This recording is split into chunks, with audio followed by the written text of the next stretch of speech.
আমি তো প্রথম থেকেই বলছি যে এই যে কতগুলো নাম, এগুলো তো নামগুলো তো এখন কালো তালিকার মানে জলজল করে করছে। নতুন যদিও নয়, এই যে সুদীপ্ত রায়, এই যে বিরূপাক্ষ বিশ্বাস, সন্দীপ ঘোষ তো আছেই, তার সঙ্গে সুশান্ত রায়, তার সঙ্গে আবার একটা কি উকিল নাকি আছে শুনছি, তারপরে দেবাশিস সোম। মানে যে ভদ্রলোকের আজকে এর মধ্যে কোনোভাবে যুক্ত হওয়ারই কথা না, তাকে এখন ওই ইয়েতে রিক্রুটমেন্ট বোর্ডে তার থাকার কথা, তিনিও নাকি এখানে চলে এসছেন।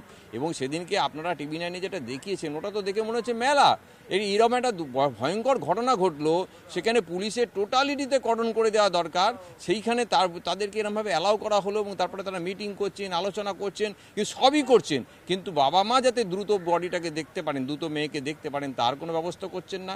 বাবা মা যাতে যাদের শেষ কান্না নিয়ে মেয়ের উপর ফুল চড়াতে পারে, সহকর্মীরা যাতে তার উপর ফুল চড়াতে পারে, তার ব্যবস্থা করছেন না। তারা কি ব্যবস্থা করছেন না, সব থেকে বড় প্রমাণ যেটা আবার ফরেন্সিক রিপোর্ট হলে একটা ভয়ঙ্কর সমস্যায় পড়তে পারে ক্রিমিনালরা, সেইটাকে লোপাট করে দেওয়ার জন্য দ্রুত তাকে দাহ করে দেওয়ার জন্য ব্যবস্থা করছেন। দরকার হলে সেখানে অন্য কেউ সই করিয়েও সেটা করিয়ে নিচ্ছেন, যে বাবা মা আঘাতটা কাটিয়ে ওঠার আগেই যে কে ভালো কে মন্দ বুঝতেও তো তাদের সময় লাগে। অত বড় একটা আঘাত, আজকে এইরকম একটা খবর এলে বাড়িতে কি অবস্থা হতে পারে। তাদের উদ্দেশ্য সফল হবে? উদ্দেশ্যে আমরা সফল হতে দেব না। আমরা মানে পশ্চিমবাংলার জনতা যে আজকে এটা ঘটনাই যে গত কয়েক বছর ধরে বাঙালি আজকে একটা জায়গায় সমস্ত কিছু সারা পৃথিবীতেই এবং সারা দেশে আজকে আমাদের পর্যুদস্ত অবস্থা, সব যে বাংলার আজকে বিরাট ইজ্জত ছিল, সেই বাংলা আজকে ভয়ঙ্করভাবে অপমানিত। এবং আমাদের এই আরজিকর মেডিকেল কলেজ, আমি এখানকার প্রাক্তন ছাত্র, এখানকার প্রাক্তন শিক্ষক, এটা একটা ঐতিহ্য, ভারতবর্ষের স্বাধীনতা সংগ্রামের ফসল এই কলেজ, প্রথম বেসরকারি মেডিকেল কলেজ পরাধীন ভারতবর্ষে, মানে ব্রিটিশদের নয়, আমাদের স্বাধীনতা সংগ্রামীরা তৈরি করেছে।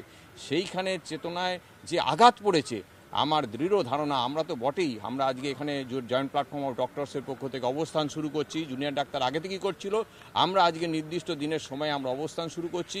আমরা সত্যি করে বলছি, আমরা ঘুমোতে পারছি না, অনেকেই পশ্চিমবাংলাবাসী ঘুমোতে পারছে না, যে তার মেয়েটাকে এরকমভাবে পড়াশোনা শিখিয়ে বড় করা, এবং তার শিক্ষক শিক্ষিকারা বলছে এত ভালো একটা মেয়ে, একটা নির্বিবাদী, সে শুধু পড়াশোনা করেছে জেনেছে, তাই এইভাবে খুন হয়ে যেতে পারে, এরকম নারকীয় অত্যাচার হতে পারে, ভাবা যাচ্ছে না আজকে পশ্চিমবাংলা কোন জায়গায় গেছে।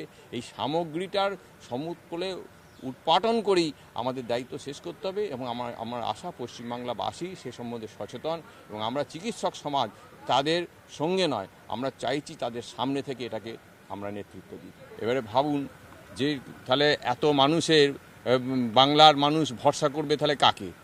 যে শাসক দল আজকে বাংলাটা চালাচ্ছে, যাদেরকে কদিন আগেই মানুষ একদম ওভারওয়েলমিং মেজরিটি দিয়ে, যাদেরকে একটা নির্বাচনে, লোকসভা নির্বাচনে তাদেরকে ভোট দিয়েছেন, তারা যদি ভরসা করে ঠকে যেতে হয় এখনও, আমার ধারণা অনেক মানুষই তারা নীরবে নিভৃতে এরমভাবে ঠকে যাচ্ছেন, প্রতিনিয়ত ঠকে যাচ্ছেন, এবং এই ঠকে যাওয়াটা অনেক কাল ধরে শুরু হয়েছে।